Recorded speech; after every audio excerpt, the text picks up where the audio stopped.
Okay, so hello everyone. Thank you for your patience. I think we are set. Okay. All right. So we are working our way through the first chapter, the basic concepts engineering in circuits. So the very first thing that we saw so far was the main concepts of current and voltage. And today I'm starting with the definition of power.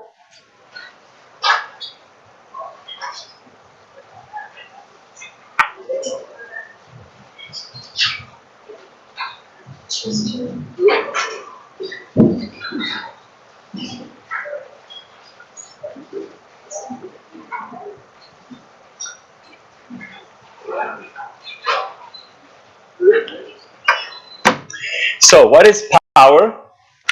Power, we have a definition here. Power is the rate of expending or absorbing energy. Okay, so energy can go in or go out of the system. Energy can go in or out of a device. Energy can go in or out of an element. So the rate of that of this energy kind of being gained or lost, we call that power. Okay, so power by definition is dW dt, and we measure the power in watts. So W, which is the energy, we already defined that last time. Energy is defined in joules, and power is going to be in watts. Now 1 watt is 1 joule per second. Okay, so I can have a certain amount of energy. If this energy is spent in 1 second, then I have a certain amount of power. If the same energy is spent in 10 seconds, then you have less power. Okay, so power and energy are related, but energy is not the same as power, because power is a rate. It depends if this energy is spent in a very short time or if it's spent over a longer period of time. So P is dW dt. So this is the power equation. Power is dW dt, and we're going to write that in terms of dW dq multiplied by dq dt. So far we just rewrote that with these variables. So it works in terms of math. And if we look at dW dq, we have already defined that last week as being the voltage. So the voltage across an element, across the two terminals of an element, V, was defined as dW dq. And what about dq dt? We already defined dt last time. That's the rate of flow of charges through an element, and that is I, current. Equation, which is a very important equation. Power is voltage times current. Now, I'm looking again at here, this equation, P equals V times I, and you have to be careful. When we talk about V times I, you have to always be very clear which voltage multiplied by which current. Okay? So if I'm talking about the power associated with a particular circuit element, this is how we think about it. Say, what is the power associated with this resistor? What is the power associated with this voltage source? What is the power associated with any given element? P equals VI, meaning the power associated with that element is going to be the product of the voltage across that particular element. You look at the two terminals that you have, you look at the voltage between those 2 points, multiplied by the current flowing inside that same element. Okay? So the power associated with the basic circuit element is the product of the current flowing through it and the voltage across it. That's the definition. Okay, I'm repeating that. I'm going kind of a bit slow here because overused. You know the voltage at the voltage source. Let's say you have a voltage source which says it's 10 volts, and then you find the current somewhere else, and you multiply them together, hoping to find the power of whatever. So it doesn't work this way. Okay, you have to be very careful. We're always talking about the power associated with a particular element. You look at the voltage across that element multiplied by the current through that same element. This is how you get the power. And to help us work with power, we are adopting what we call the passive sign convention. Now, many good textbooks use that. The passive sign convention is what is used in our textbook and in other books as well. What does it mean? Let's write it here. The current is assumed to flow inside the circuit element from the terminal with the plus voltage sign to the terminal with the minus voltage sign. If that's the situation, then we are working according to the passive sign convention. Okay? So I'll say it again. The passive sign convention states that you are making this assumption that the current is flowing inside the particular circuit element from the terminal with the plus voltage sign to the terminal with the minus voltage sign. So I'm going to show you how we use that. We're going to work on some examples. But the idea here is, after you assume that the current and voltage, you put them according to the passive sign convention like that, and you make a calculation for power, you multiply V times I. We have already discussed last week that the voltage may sometimes be positive or may sometimes be negative, depending on how it's being represented in your circuit. Same thing for the current. The current is sometimes positive and sometimes negative. So you're going to end up having a product of these two quantities, V multiplied by I, end up having a power or a negative power. Now, interpret that. If the computed power is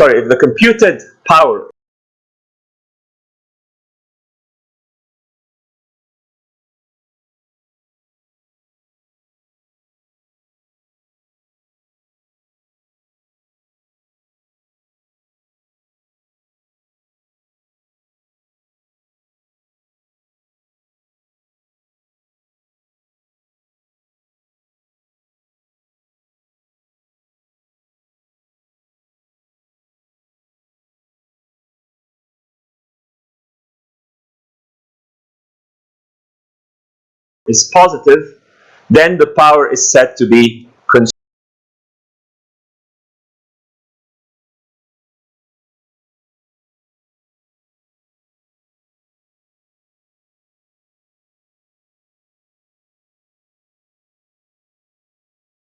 Means that the power is actually being or generated or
so that should be very important. If ever you can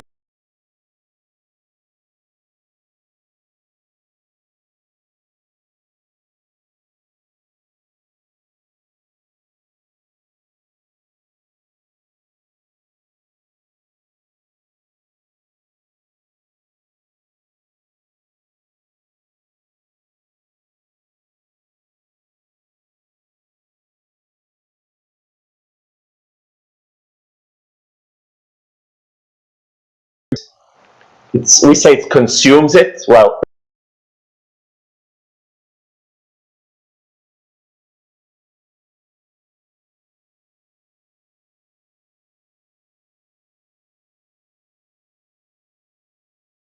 rest of the circuit is going to absorb it. It's going to take it onto. So it's going to actually take it from the circuit. So maybe the element is going to become hotter or light, okay, or any kind of, or if it's a loudspeaker, it could be represented by a resistance, and in that case, it's going to be like sound energy that's coming out of it. So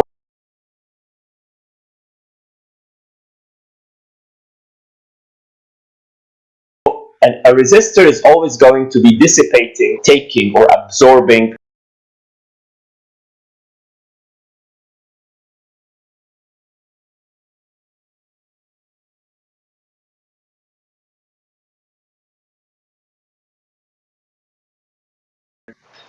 and let's work them here. So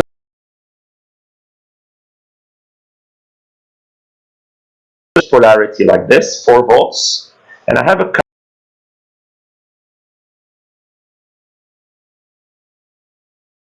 to put the voltage and the current according to the passive sign convention. Now, is this current flowing inside the element from the plus voltage sign to the minus voltage sign? Yes or no? Yes. So it is according to the passive sign convention. So I can just take those numbers and multiply them directly. Power is going to be equal to 4 multiplied by 3 equals 12 watts. Okay? Now, we ended up with a positive value.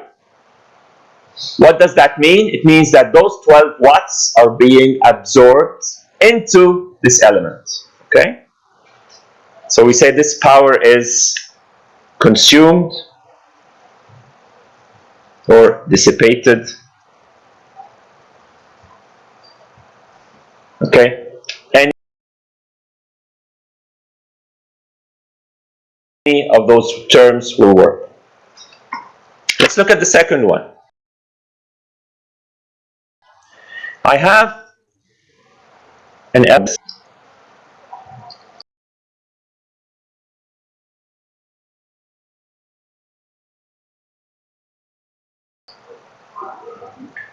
Now again, what does sign convention tell us? The current convention has to flow through the element from the plus sign to the minus according to the passive sign convention or not. Still, it is. Because look at the current. It's in fact flowing like that, right? So it is going from the plus to the minus. So again, this is still according to the passive sign convention. I'm going to write the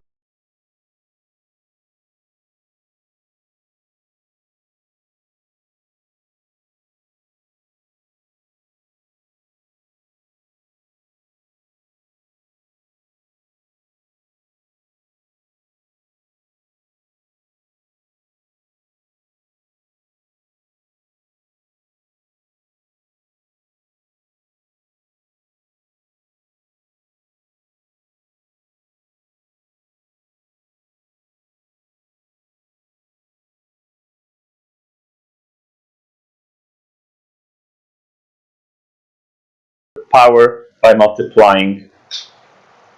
I'm going to say this is equivalent to this one. Look at that. Okay? If you invert the direction of your current, you flip the sign. So instead of looking at this now, I'm looking at this current. Now this current is according to the passive sign convention, and now I can multiply 4 times negative 3. That's negative 12 watts. So how do I interpret this result now? If I have a negative power, it means this power is supplied by the element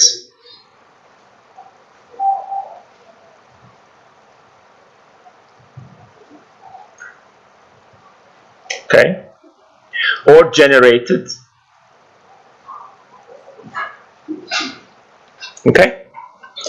That's how we interpret this result. Okay, last one.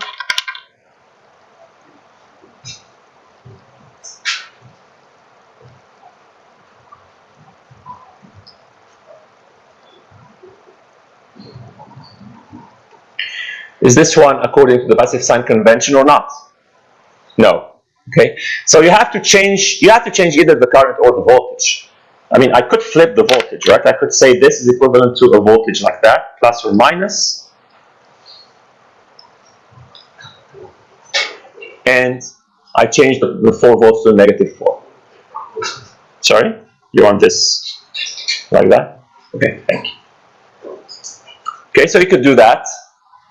And in that case, the power would be 3 multiplied by negative 4, which is negative 12 watts.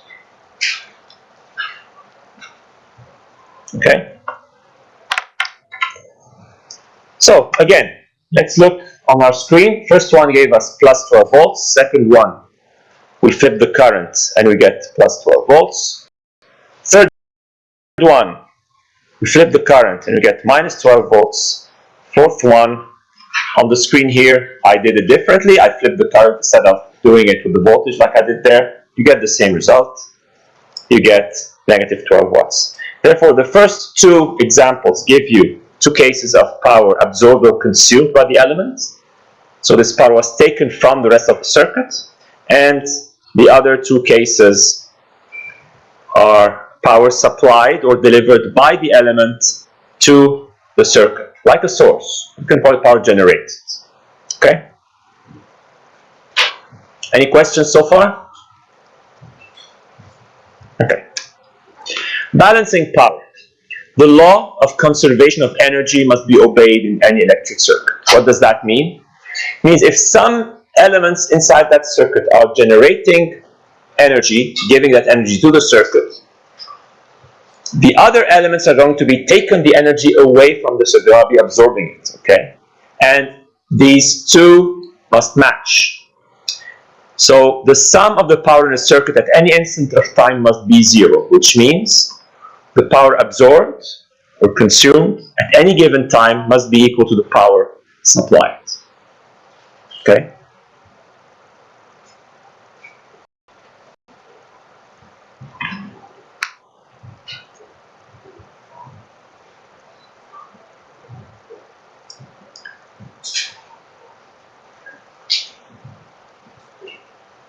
Okay, let's look at an example now.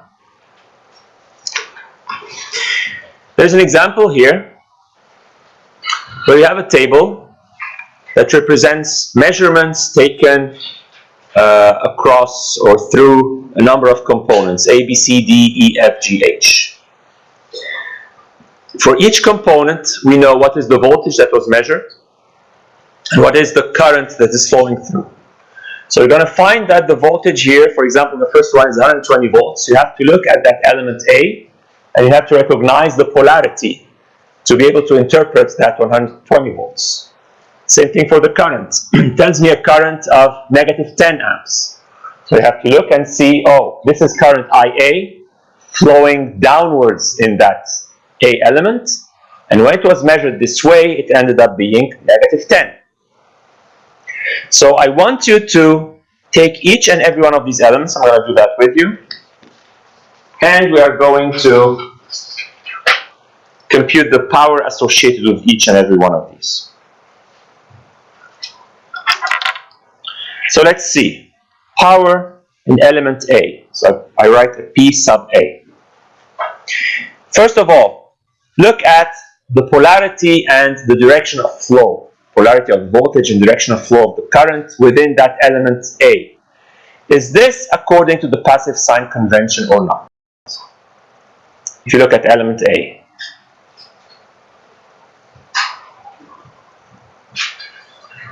Yes or no? It is. Okay? So what do? You multiply voltage by current directly. So power A is equal to 120 times negative 10. So there you go. That's the power associated with element A. It's negative 1200 watts. Okay. Let's look at the second one. Power in B. Look at element B. Is this one according to the passive sign convention or not? It's not. Okay? So what do? I'm going to look at my element B.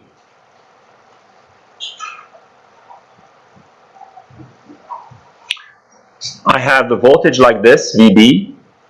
and the current in that direction, which is IB, which is like that. So I have to flip this one. I'm going to make it like that. I'm going to put a negative IB here, right? So power in B is going to be VB multiplied by negative IB, which is 120 multiplied by minus 9.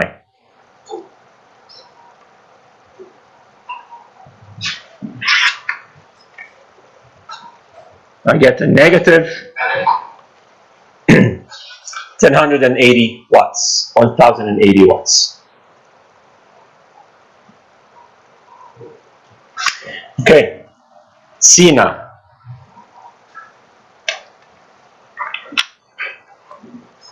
Element C, yes or no, passive sign convention? It is. And so it's going to be DC, which is 10, multiplied by IC, which is 10. That is plus 100 watts. So the first two results were negative. This result is positive. What about PD?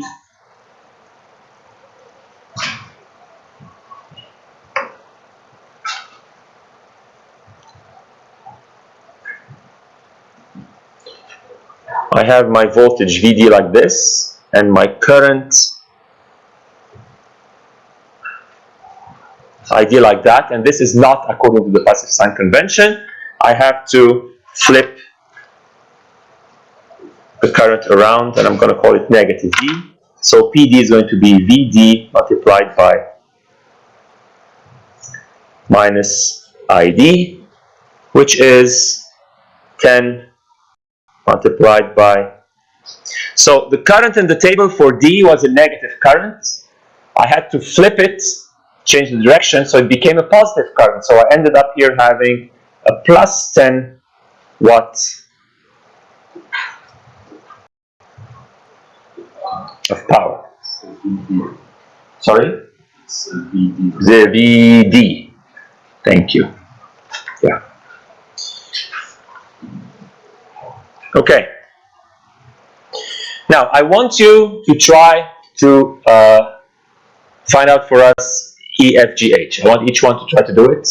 Do it on your paper, and I'm going to ask you to tell me what you found. What is P, E,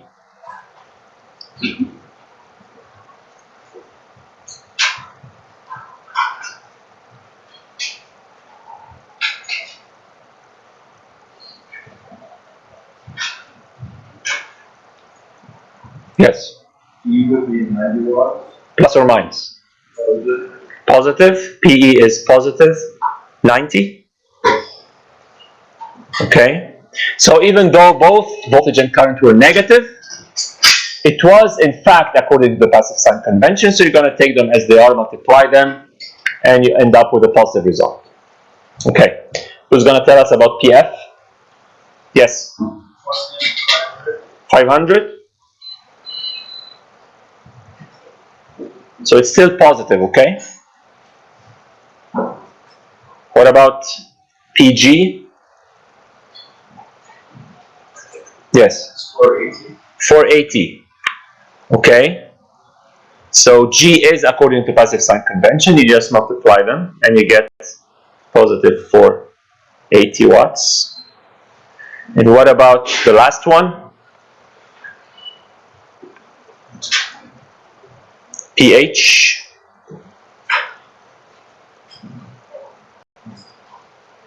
We have an answer from the 1100 watts. Okay, so definitely not Steve. Thank you. He's giving us an answer here. So it's plus 1100 watts.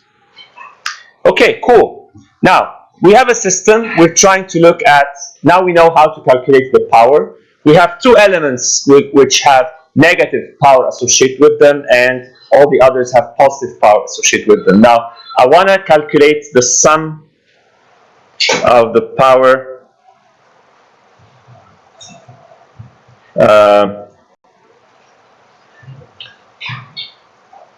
supplied. And I want to know if it's equal to the sum of the power dissipated. Okay, how much power supply do I have? I have 1200 plus 1080, so that's 2280 watts. Okay, that's the amount of power that is supplied. How much power dissipated do I have?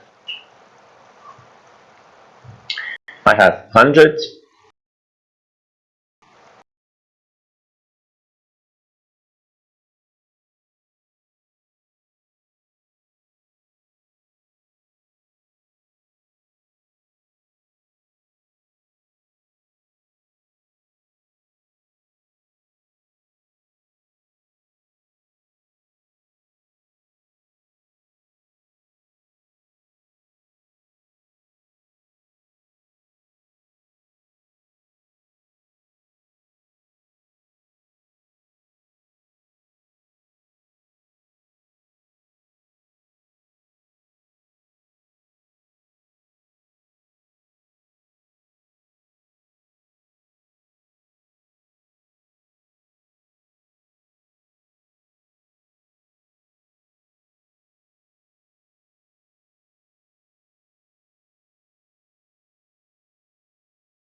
time.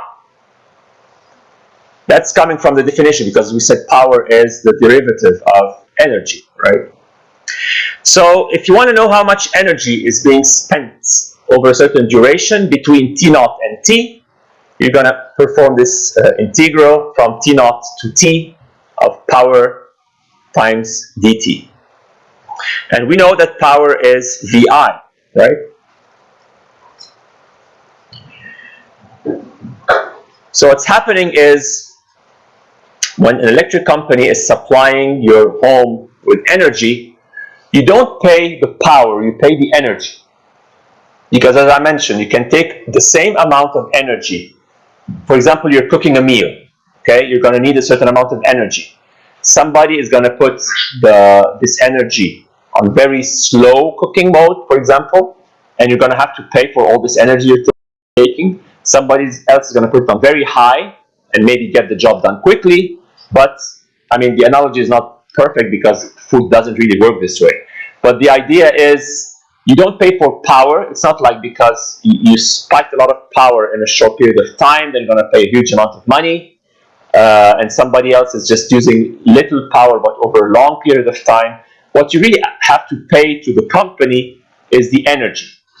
Okay, so you have to integrate power over time. If it's a lot of power in a short period of time, that's a certain quantity of energy, and that's what you're going to be paying for. Or if it's a little power over a longer period of time, it may end up being the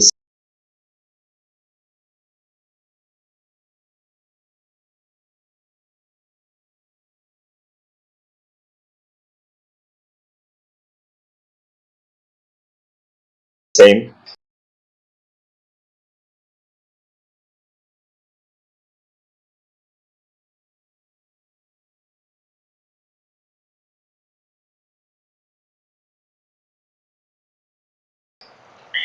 So the electric power utility company, they tend to measure energy in what we call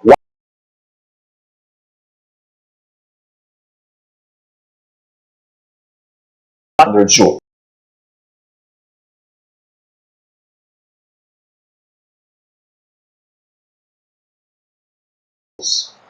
Because joules is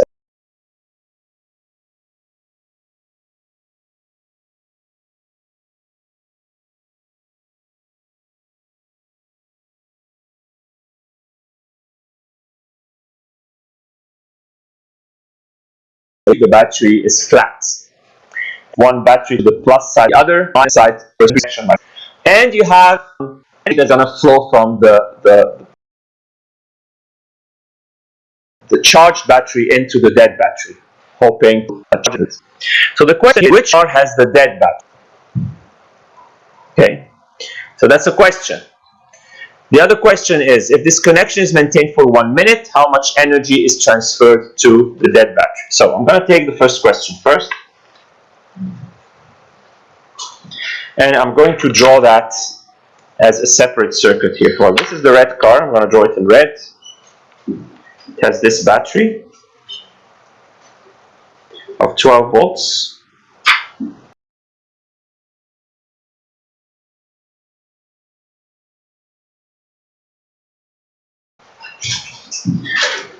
Like that. Okay, and this is also 12 volts. No difference here. What is the direction of the current? It tells us that the current is flowing in this direction. I equals 30 amperes, like this. So let's look at the red one. The current is flowing like this. Is this according to capacitive sign convention or not? Yes. So how much power is associated with this battery? 12 times 30, right?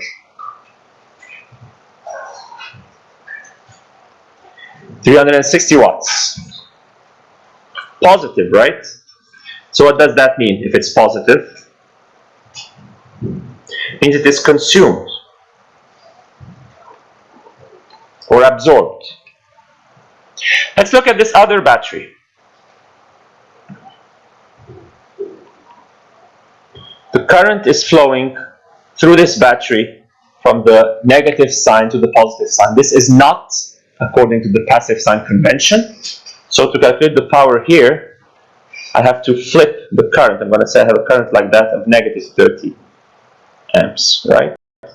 And so the power is going to be 12 times negative 30. That's equal to negative 360 watts.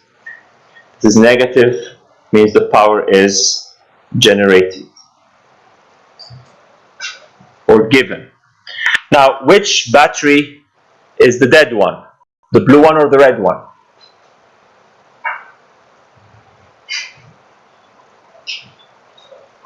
The red one. Okay? The blue one is generating the power. The red one is consuming the power. Okay, does that make sense? Okay. Okay.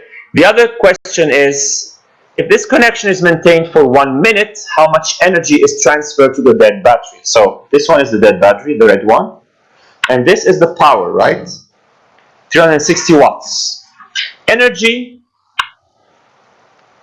is equal to the integral, we're going to say from 0 to 1, how long? 1 minute. So that's 60 seconds. Okay, from 0 to 60, 360 dt. So at 360 times t from 0 to 60, which is 360 times 60.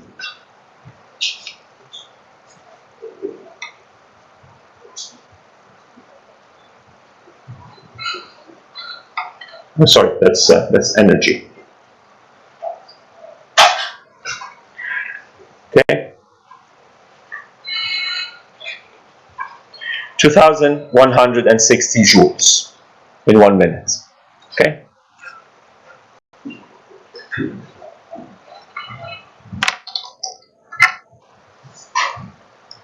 Any questions?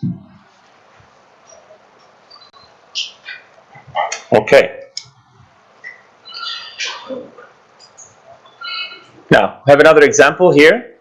I'm giving you a circuit element, 2 terminals, 1 and 2, showing you the voltage across the 2 terminals and the current through the element.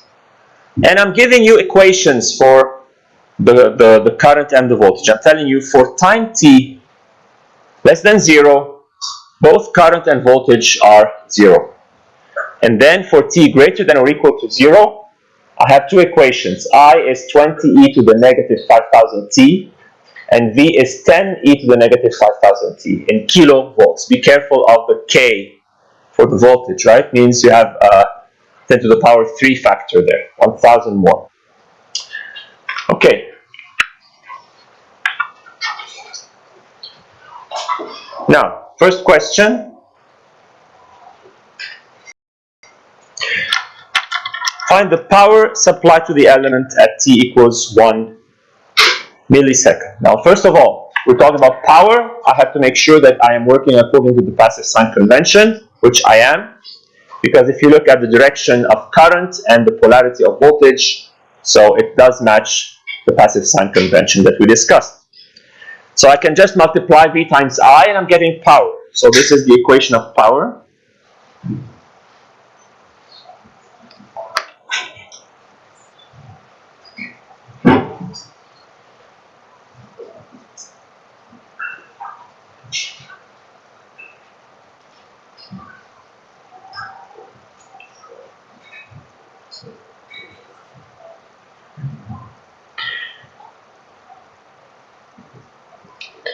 Okay, this is because of the K that we had in kilovolts, all right? I could leave it and instead of multiplying by 10 to the power 3, I know that I get a result in kilowatts. So what do I have here? That's 200 E. When you multiply e to the negative 5000 t again by e to the negative 5000 t, what do you get?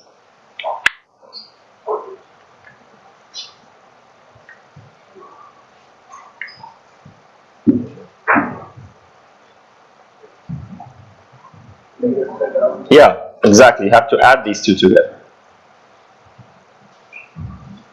And I'm gonna leave it like that. I'm gonna put a kilowatt instead of having like more zeros in there.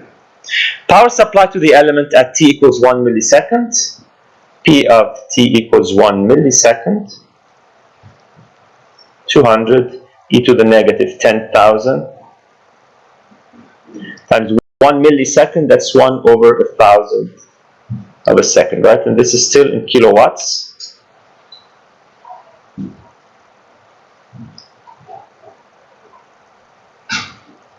Okay? E to the negative 10. I need somebody with a calculator to tell us how much is e to the negative 10, please.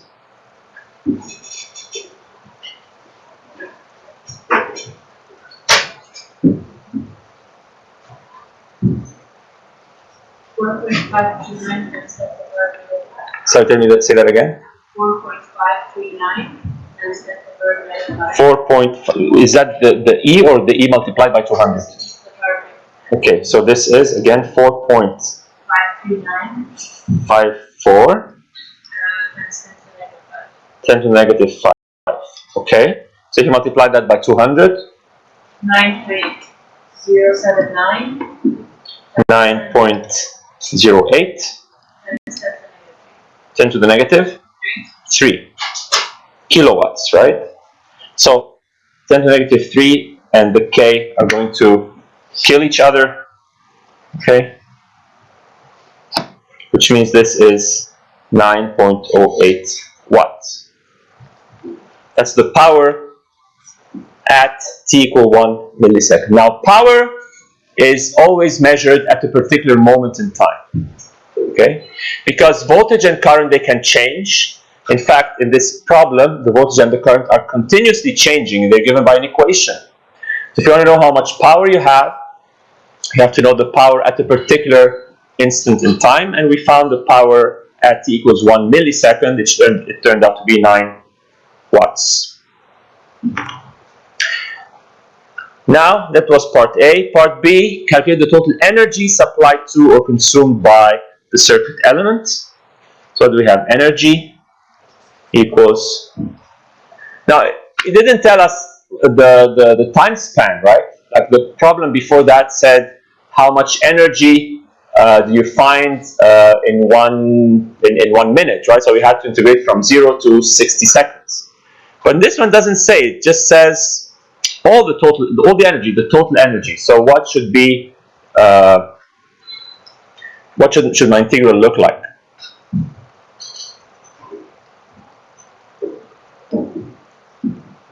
Anybody likes infinity? So in fact here you should say from negative infinity to positive infinity. That's the total time, right? So that's what you're going to do here. And the of power dt. Now, I'm going to break that. Let me put it here. Into from negative infinity to 0 plus from 0 to positive infinity. The power here is V times I, right? And the power here is also V times I. Now, from negative infinity to 0, the definition of the problem tells us that the current and the voltage are both zeros. Okay? So this first part of your integral is not going to yield anything. So really this is an integration from 0 to plus infinity of V times I dt. And now you have, or you can say it's the integral of P of t dt. We already multiplied them before.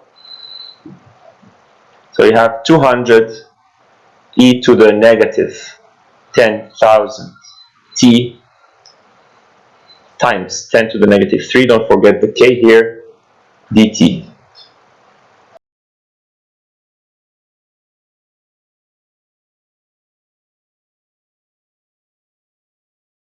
I'm going to have my 200 times 10 to the negative 3 called out in front, and I have from 0 to infinity.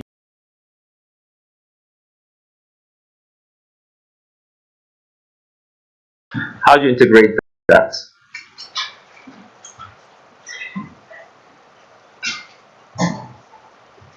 E to the negative 10,000 t. How do you integrate that? What do you get?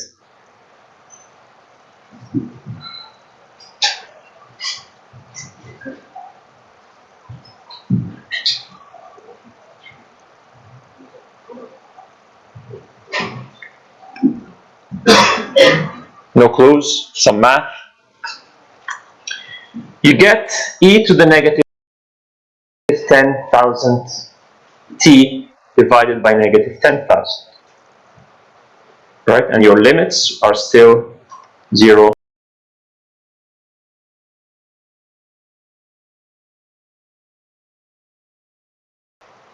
And I can pull out here my negative 10,000, because I'm going to do that now. And I have here e to the negative 10,000 t from 0 to infinity equals. I end up with a negative 20 left over from here. And what do I have? What is e to the negative infinity? And then I have minus e to the negative 0. What's e to the negative infinity? Yes, it is 0, exactly. So this one gives me a 0 minus, what is e to the 0? E to the power 0, how much is that? 1. So I end up having minus 20 times negative 1. That is equal to 20 joules. Okay?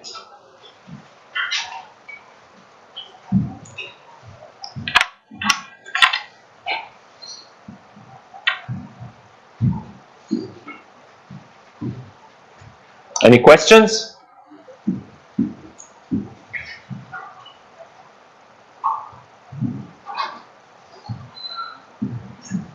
Exponentials are very interesting because if you have something e to the negative t, something that has a negative exponent e to the negative power of t, it means it's going to kind of get smaller and smaller and smaller with time. That's why when it goes to infinity, e to the negative infinity is 0. It dies off with time. So don't be scared of that when you're doing an integration. It works out pretty nice.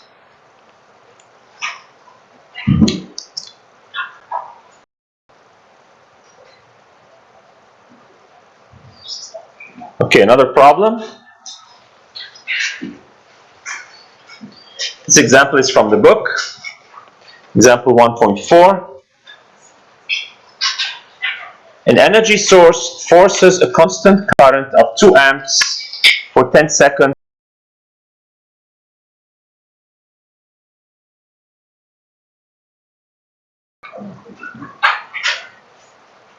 a light bulb.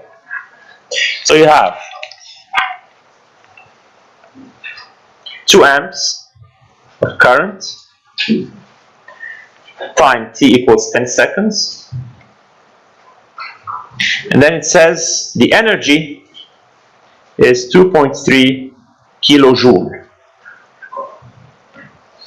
That's how much this light bulb is dissipating. It's given off in the form of light and heat energy. Okay, so everything that the light bulb is taking is 2.3 kilojoules for 10 seconds, right? And it says calculate the voltage drop across the bulb. So this is what I want to calculate. I want this voltage. Now, and I put the voltage according to the passive sign convention. This is a resistor, and I know for sure that the power has to be consumed. In fact, this is what it says, right? The power, that the energy is given off, it's dissipated, it's taken from the circuit. So I have the power, that's V times I, that's V times 2, okay? And we know that the power, well, is energy, it's the energy d time, dw dt, okay? Sorry, yeah, actually it is.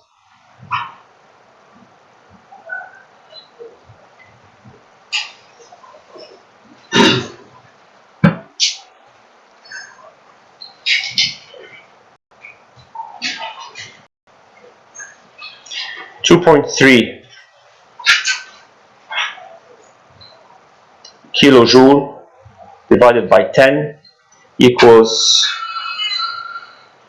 230 watts. Okay, so the power is 230 watts.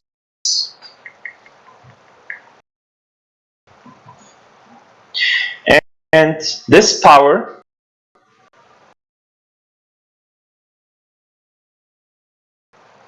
is V times 2 is 230 watts. Voltage is 230 divided by 2 is 115 volts.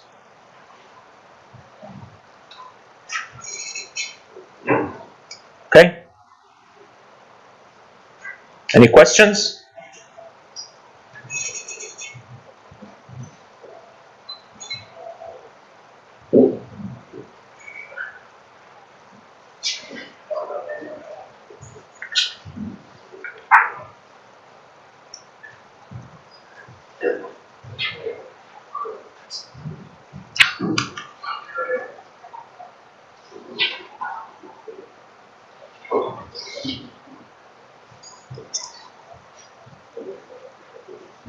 Another example.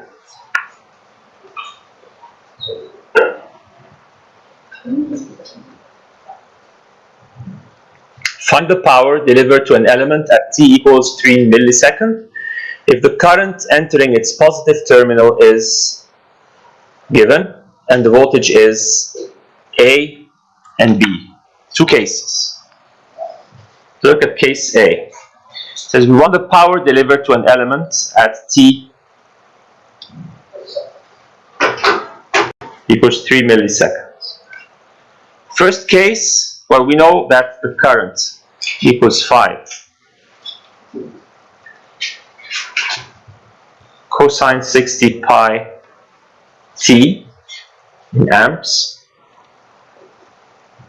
Now the first case, voltage is 3I. Now that's interesting because the voltage here is not a certain value. It doesn't say the voltage is 3 volts. It says it's 3I. Okay? So that kind of makes it a little bit more interesting because this voltage source is kind of dependent on the value of the current. So we're going to see that. We're going to define some of those tricky sources. So we have power that's equal to V times I. That's equal to 3I times I. That's 3I squared. And we have the value of current. So the power is 3I squared. Here you get 25 cosine squared 60 pi t, right? And this is in watts.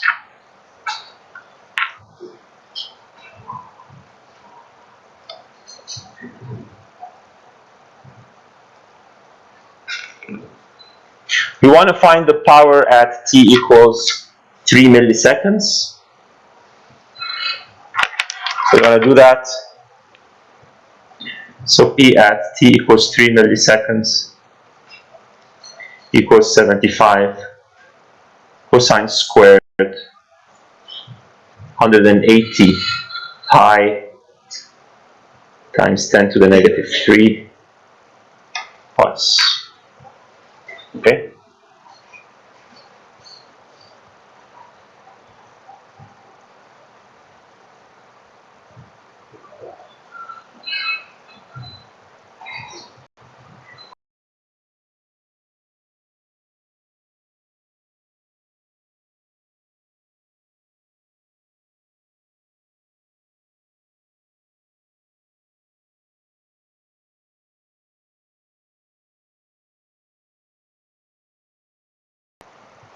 Second case, when V equals 3 di dt,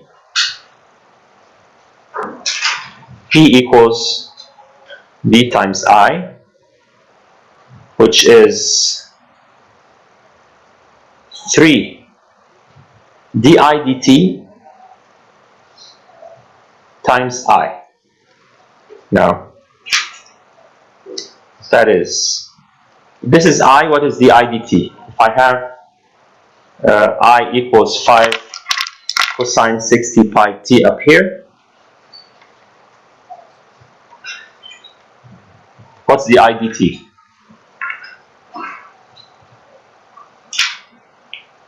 What's the derivative of the cosine function? Sine. It's negative sign. Yeah. The derivative of the sine gives you a cosine, but the derivative of the cosine gives you a negative sign. Okay? So you have negative 5 sine 60 pi t, you multiply that by 60 pi, right? Because of that inside here. So what do we have? P equals V times I. So 3 di dt. So I have negative sign. 5 times 60. Oh, I have a 3 times 300 pi sine 60 pi t multiplied by the current, which is 5 cosine 60 pi t. Okay? So you have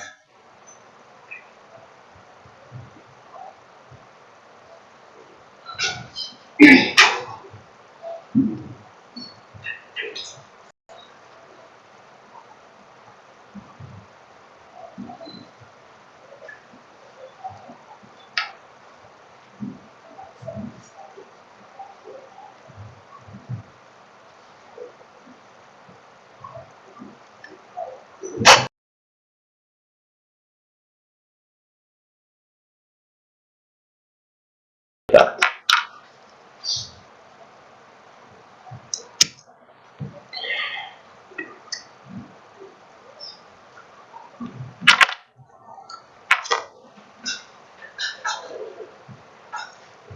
One more example. How much energy does a 100 watt electric bulb consume in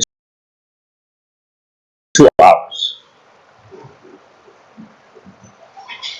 Okay, so I don't know if you asked yourself this question before, but if you put a 100 watt bulb and you turn it on, put it at home, and did you ever ask yourself how much does that consume?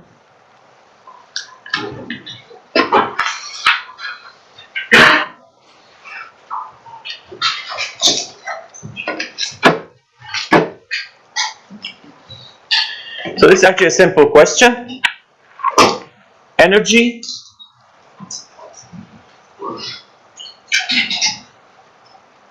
is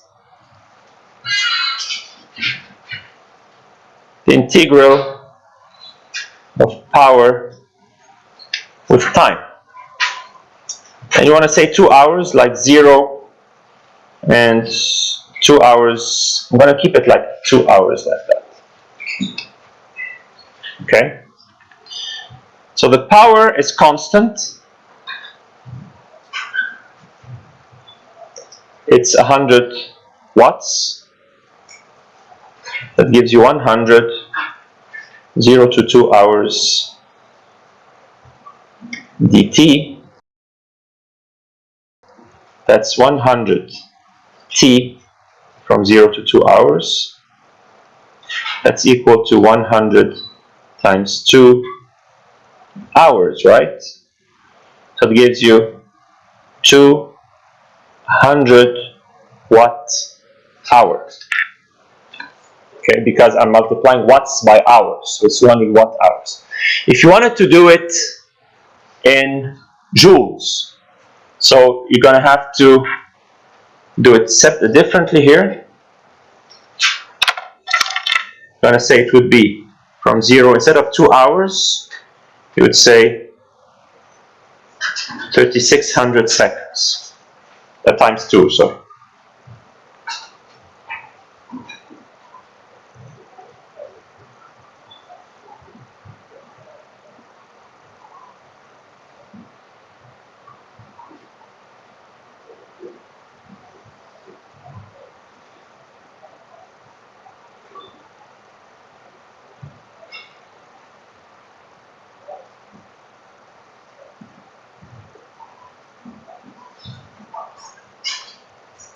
Okay, and that's what you would get, which is 720 kilojoules. Okay, so these two are equivalent. Remember, we saw that a few slides earlier. 1 watt hour is equal to 3600 100 joules. Okay?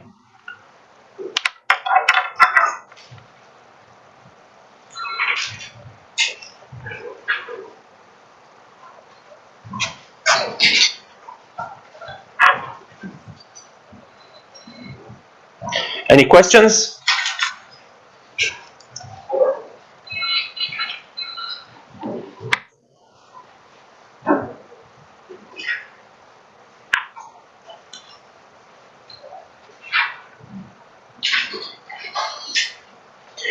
Okay, I'm going to define a few elements here in circuit elements. So we have a variety of elements that we're going to be using. The first type is what we call passive elements. Passive elements are resistors, capacitors, and inductors. And then we have active elements, which are voltage and current sources. We're going to be defining each one of these elements to know what is the relationship between the voltage and the current for each one of those elements. This is how you define one of these elements. We're also going to consider the operational amplifier, or op-amp. We're going to consider that as an active element. In the first portion of the course, we are not going to be dealing with inductors and capacitors. So we're going to find, for the most part, the bulk of, actually the first 4 chapters at least, you're going to be working with resistors and sources, mostly. So a source is a device capable of converting non-electric energy to electric energy. That would be a source. So a source would be, it could be a battery, which is going to take some chemical energy and give you electric energy. It could be a generator, which works with, I don't know, maybe some gasoline to work the generator, and then it's going to produce electric energy. Or it may be a turbine, or it may be generated because of wind or because of a waterfall. So all of these are ways to generate electricity. As far as we are concerned, we're not going to look at how the energy is actually being transformed into electric energy, but any device that gives energy into our circuit, we're going to call it a source. So we have 2 types of sources. One is called an ideal voltage source. So it's a circuit element that maintains a prescribed voltage across its terminals regardless of the current flowing through it. So please, you have to understand this definition very, very clearly. Any element has a voltage across it and current through it. This is what we've been talking about. Now, when we define a voltage source, we say a voltage source is a circuit element that is defined such that the voltage is defined. And the current can be anything. Okay? That is what makes a voltage source. Is that clear? Okay, we define something called an ideal current source. Now, what would be an ideal current source? In terms of circuits, it's one of our devices, it's an electric device, where the current is predetermined or predefined or prescribed. You know the current is given.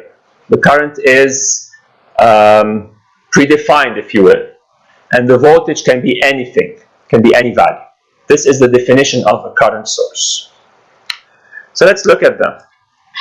A voltage source is going to have this symbol, the circle with the polarity plus minus, and that will be a voltage source. Sometimes we use the second symbol, okay, which is a symbol for a battery. This is used for a DC voltage only. So if I tell you I have a voltage source of exactly 5 volts DC, means it doesn't change with time.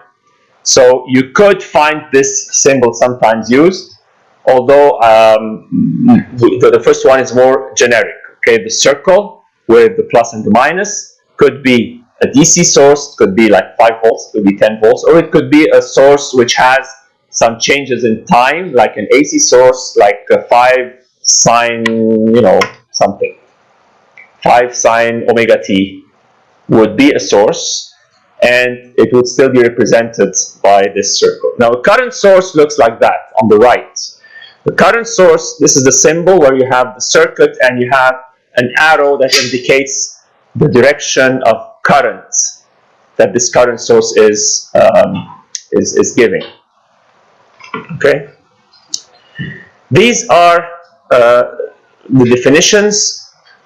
We call an ideal independent source is an active element that provides a specified voltage or current that is completely independent of other circuit elements. Meaning, if I have an ideal independent voltage source,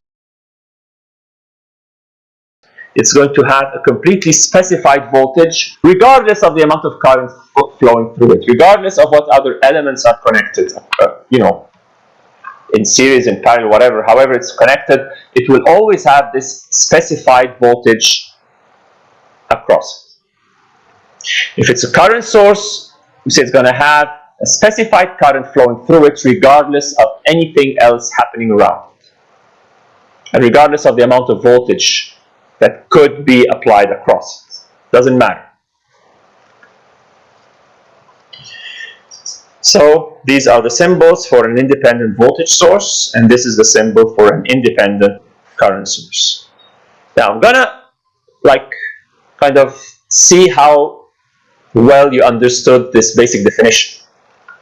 I'm gonna do that through an example here. State which interconnections are permissible and which violate the constraints imposed by the ideal source. Now, the constraints meaning that definition that we just saw. Let's see if these connections we're okay with them. Let's look at the first one.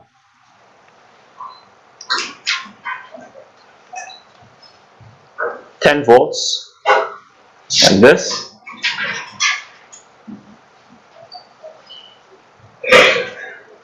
And 10 volts like that.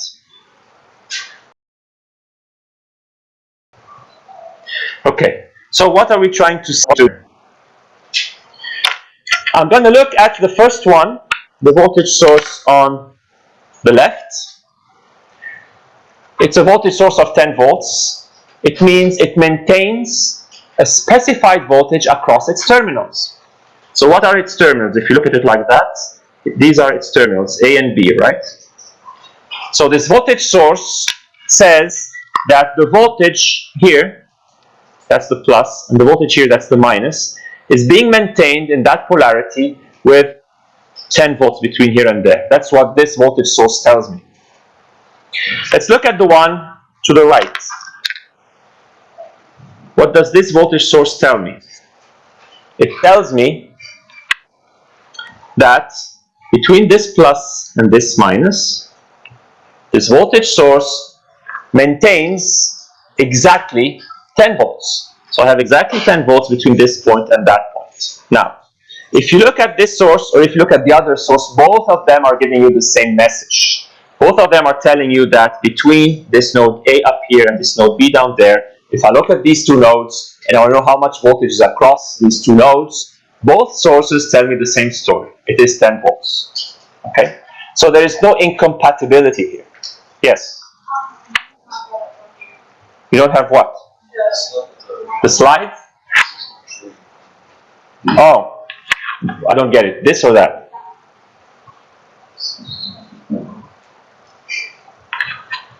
Again, what's not showing?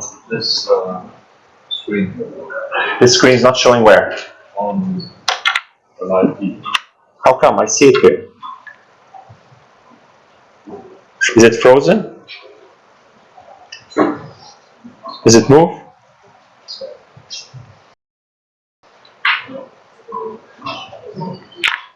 Should I do something?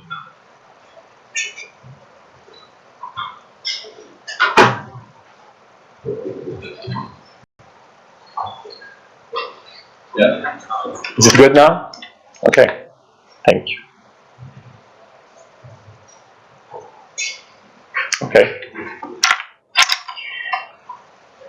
So what I'm trying to say here is it's okay to have two parallel voltage sources or voltage connected in this way, and both of them tell the same story. One says, oh, I'm going to maintain 10 volts across these 2 points. And the other one says, yes, I'm going to maintain 10 volts across these 2 points. So I don't have an issue with that.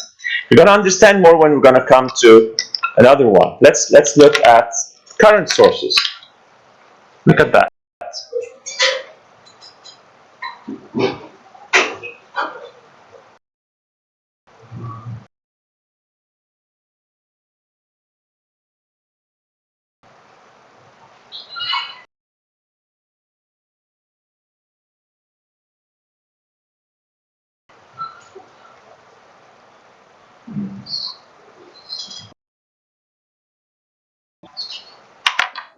Is there something that you can do? You're handling the this, because my screen shows.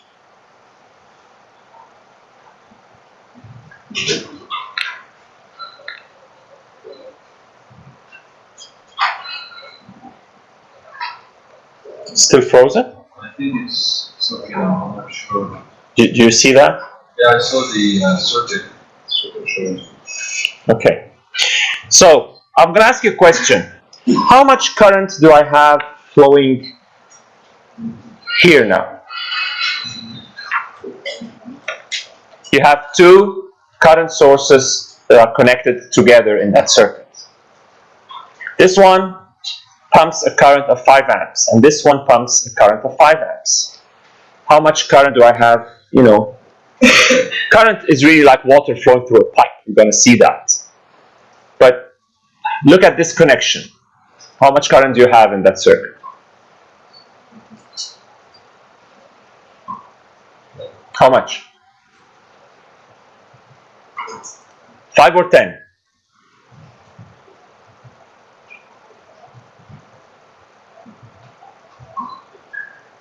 5? Anybody agrees? Okay, yes, it is exactly 5. What's happening is that, what is this one telling me?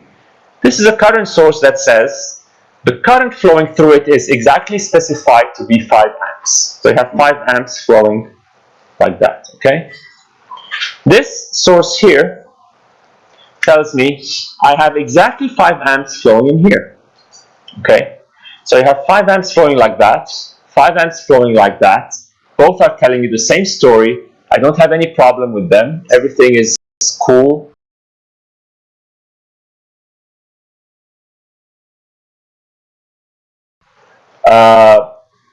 Those 2 sources, in fact, they just make sure that you have 5 amps flowing through that circuit.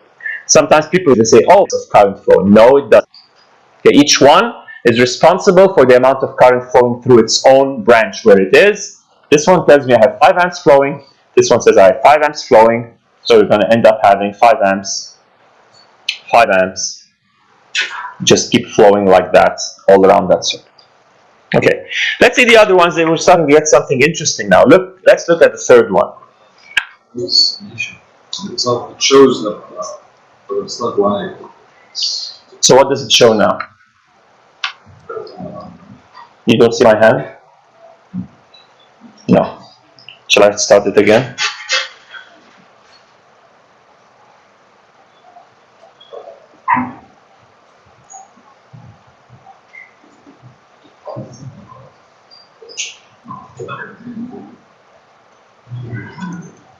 So, do you see anything?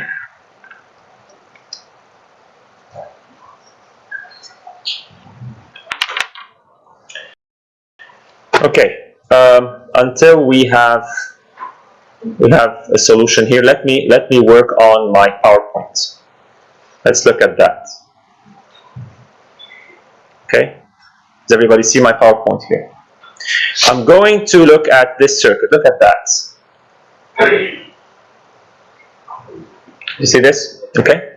Look at this source. What does it tell me? It tells me that it maintains exactly 10 volts across its terminals. So between A and B, I have exactly 10 volts. Now, look at this one. What does this one tell me?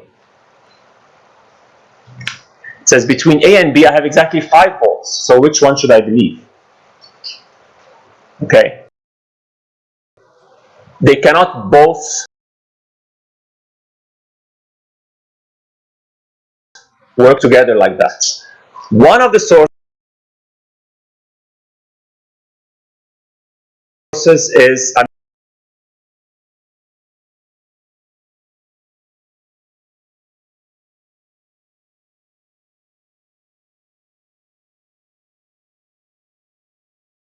mean, that's what a source is. It maintains a very specified, very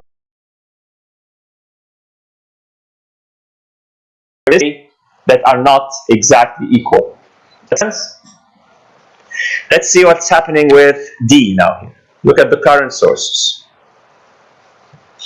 The first current source says, oh, I have 5 amps, exactly 5 amps flowing in that direction. Okay? The other one, which is here, says, oh, I only have 2 amps flowing in that direction. So node A here is going to have a big problem. Because 5 amps are flowing into the node, and 2 amps are flowing out of the node. Where does the difference go? Or what? Sorry, I can't hear you. No. If there's an element, we will see an element. Okay? It's just a node. And remember, current is a flow of charges. So think something that flows through a pipe. It's almost like, think like water flowing through a pipe. You have you have 5 amps flowing all the way up to node A, and then you only have 2 amps flowing between node A and node B. So where is the difference? Where did those 3 amps of difference go? Okay, it's not allowed. It's not possible. Okay, so again, a connection like that is not permissible. You cannot in circuits have 2 current sources in series which are not the same value. Okay, the last one. Look at this one. Yes. So let's assume that node A was an element. So that's only a. I cannot assume that node is an element. How is it connected? Is it in series with them? Is an element connected from that node going somewhere else? I have to see the circuit. You know, if you show me a circuit, I can work with it. But a node is a node. Okay, a node is just a point of contact between 2 elements. I cannot make an assumption that there is something more in there, because there isn't. Okay. Okay, if you look at the last one, E, I have one voltage source in series with a current source. So this one is 10 volts, and this one is 5 amps. Now this one says I am maintaining exactly 10 volts between my 2 terminals, across from A to B. Regardless of the amount of current flowing in the circuit, that does not come into play. The voltage source does not mind whatever current is happening in it or around it, as long as it's maintaining its specified voltage. And this one says, the current source says, I have exactly 5 amps flowing through me here, like that.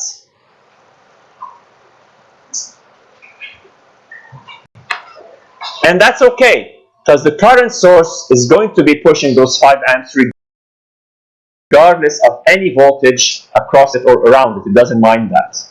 Okay, so if you have a voltage source and a current source, you can connect them in whichever way you want. You won't have any conflicts. But if you have several voltage sources, you have to be careful that you're connecting them in a way that is compatible with what we have defined in terms of circuit elements. Does that make sense? Okay. What do we have next? Okay. Just gonna have to stop here.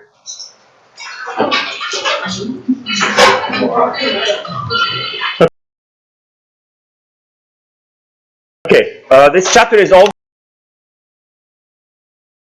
over. I only have a couple of slides. We're gonna be just 5 minutes of waste at the beginning, and I'm gonna jump into chapter 2. I'm going to be releasing a problem set for chapter 1. Okay, a set of recommended problems for you to work on. This week, as I said before, you are expected to complete the quiz for the labs, and next week you're going to be doing lab 0, which is an introductory lab or a safety lab. Nobody will be allowed to go into lab 1, which is the following week, if you have not done lab 0. So you have to make sure you do lab 0. Yes?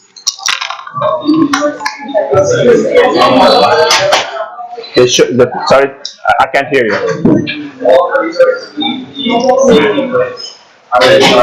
Should be, yeah. Yes. 8. 8 out of 10. So I commented last week regarding the logs.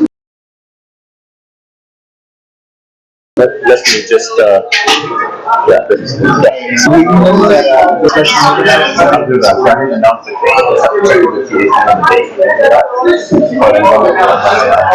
that includes every lap from that. So I'm gonna have to do that because you're not gonna be allowed to lap one. It's working on it. You have zero now. It's not that zero now would be great. Yeah, you will have zero, that is great. If not, I'm gonna do what to do. Because I received tons of emails.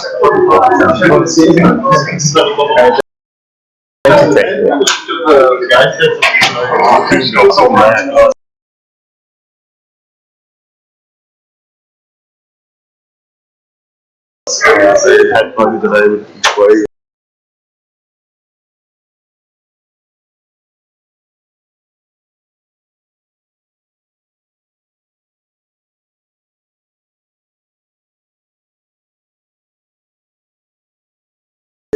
Yes.